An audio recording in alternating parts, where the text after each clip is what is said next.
আমার চ্যানেলে আসার জন্য সবাইকে অসংখ্য ধন্যবাদ। আজ দেখাবো একটা চচ্চড়ি রেসিপি ঘরে থাকা খুব সাধারণ কয়েকটি উপাদান দিয়ে। আমি নিয়েছি পেঁপে, পুঁই শাকের পাতা আর আলু আর কয়েকটা চিতি কাঁকড়া দিয়ে এই রেসিপিটা করব। রেসিপির জন্য প্রথমে কড়াই গরম করতে বসিয়েছি। কড়াই যখন গরম হয়ে গেছে পরিমাণ মতো সর্ষের তেল দিয়ে দিলাম। সর্ষের তেলে রান্না করলে রান্নার স্বাদ অনেক ভালো হয়। তেলের মধ্যে চিতি কাঁকড়া দিয়ে দিলাম।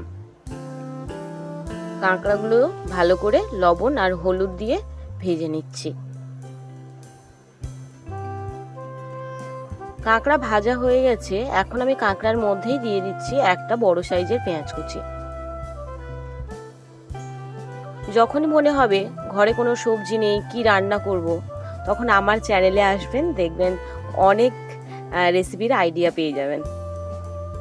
আজকে আমি পুঁই শাক, পাতা, আলু আর গাছে থেকে ছোট্ট একটা পেঁপে পেড়ে নিয়ে এই রেসিপিটা করছি। এর স্বাদ কিন্তু অসাধারণ হবে। আমি কথা বলতে বলতেই এর মধ্যে দিয়ে দিয়েছি হলুদ গুঁড়ো আর লবণ। তারপর আমি সবজিটা দিয়ে দিলাম, পেঁপে, আলু আর পুঁই শাকের পাতা আর কুমড়োর খোসা। কুমড়ো অন্য রেসিপির জন্য কুমড়ো কেটে নিয়েছি, কুমড়োর খোসাটা ছিল, খোসাটা দিয়ে দিয়েছি।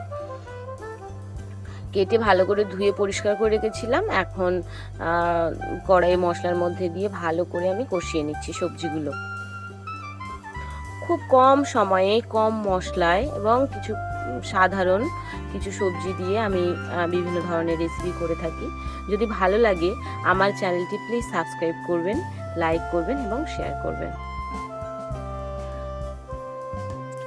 সবজিটা ভালো করে কষিয়ে নিয়েছি ঢাকা দিয়ে রেখে রেখে। তারপর এর মধ্যে একটা বাটা মশলা দিয়েছি, দিয়ে একটু নেড়ে চেড়ে নিয়ে পরিমাণ মতো জল দিয়ে দিয়েছি। বাটা মশলার মধ্যে আছে সর্ষে, জিরে, ধনিয়া আর একটু মরিচ। শিলনোড়াতে বেটে নিয়েছি। বাটা মশলা তরকারিতে দিলে তরকারির স্বাদ অনেক ভালো হয়। বাটা মশলা দিয়ে নেড়ে চেড়ে জল দিয়ে আমি সিদ্ধ করার জন্য ঢাকা দিয়ে দিয়েছি। ঢাকনা খুলে নিয়েছি। সবজি 90% সিদ্ধ হয়ে গেছে। এখন নেড়ে চেড়ে আর ঢাকা দেব না, নেড়ে চেড়ে ভালো করে সিদ্ধ করে নেব। সিদ্ধও হবে এবং সবজিটা একদম শুকনো শুকনো হয়ে যাবে।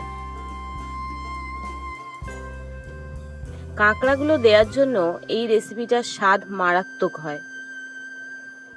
আমার রেসিপি রেডি হয়ে গেছে। আমি একটা পাত্রের মধ্যে নামিয়ে নিয়েছি। গরম ভাতের সঙ্গে পরিবেশন করার জন্য একদম রেডি হয়ে গেছে।